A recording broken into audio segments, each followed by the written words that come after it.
Hello guys, nagluto nga pala ako ng tilapia na may kalabasa. First time ko magluto nito.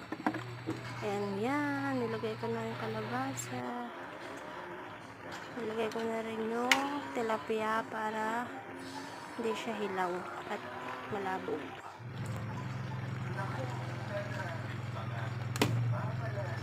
Nilagay ko na rin yung gata.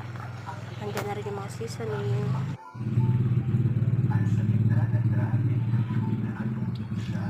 And liputo, kakang gata. Lagay ko na rin yung kakang gata. And finish na. Yummy!